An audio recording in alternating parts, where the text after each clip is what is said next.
আমরা বর্তমান সময়ে অনেকটা বেশি শুনছি সেটি হচ্ছে বোটক্স। আমরা জানি যে এই বোটক্স নিয়ে আসলে নানা ধরনের চটকদার বিজ্ঞাপনও রয়েছে। সেক্ষেত্রে আসলে এই বোটক্স বলতে আসলে কি বোঝায়, এখানে আসলে কি করা হয়? ইনজেকশন বোটুলিনাম টক্সিন যেটা, এটা মেডিকেল সায়েন্সে বিভিন্ন ক্ষেত্রে ইউজ করা হয়। নিউরোলজিস্ট যারা আছেন, নার্ভ বিশেষজ্ঞ, তারা ইউজ করেন, অর্থোপেডিক সার্জনরা ইউজ করেন, এবং আমরা যারা ডার্মাটোলজিস্ট আছি তারাও ইউজ করি।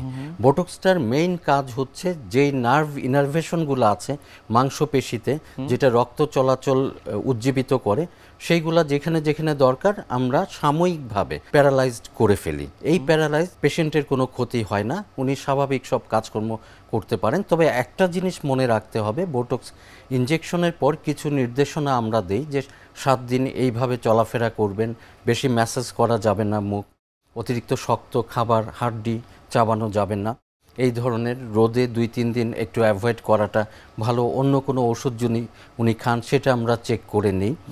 আর মানুষ চায় স্বল্প সময়ে এই সমস্ত যেই অসঙ্গতি সেটা দূর করতে, সেটা বোটক্সের তুলনা নেই। তবে বোটক্সের সাইড ইফেক্ট যেটা, প্রথম কথাটা হলো ম্যান বিহাইন্ড দ্য মেশিন, অর্থাৎ কোন সার্জন কোন ডক্টর করছেন। আপনি যেই কথাটা বললেন একটু আগে, আমি সম্পূর্ণ একমত। আজকাল পার্লারে খরচ কমের কারণে অনেকেই স্বল্প আয়ের মানুষ যারা, তারাও বোটক্স নিচ্ছেন, এবং এইটা করতে যে মাসেলের পার্মানেন্ট ওয়াস্টিং ড্যামেজ করে ফেলছেন, নার্ভ পার্মানেন্টলি ড্যামেজ করছেন। আপনি যদি হিউম্যান অ্যানাটমি না জানেন তাহলে বোটক্সে হাত দেওয়া আপনার জন্য হারাম।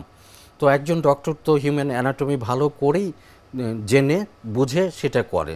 এখন যদি একটা নার্ভের জায়গায় আরেকটা নার্ভে পড়ে যায়, কারো কারো আমরা দেখেছি যে চোখের এই জায়গাটা সমান করতে যে এক আইব্রো এত উপরে উঠে যাচ্ছে, আরেকটা নিচে নেমে যাচ্ছে, কারো চোখের পাতা ড্রপ আইলিড হয়ে যাচ্ছে, কারো একটা মাংসপেশি রক্ত চলাচল কম পেয়ে ড্যামেজ হয়ে যাচ্ছে।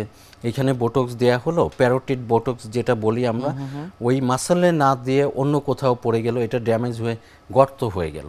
সবসময় খেয়াল রাখতে হবে, জেনে বুঝে বোটক্স যদি করতেই চান কেউ, জেনে বুঝে তারপর যাওয়া উচিত যে কার হাতে আমি জিনিসটা করাবো।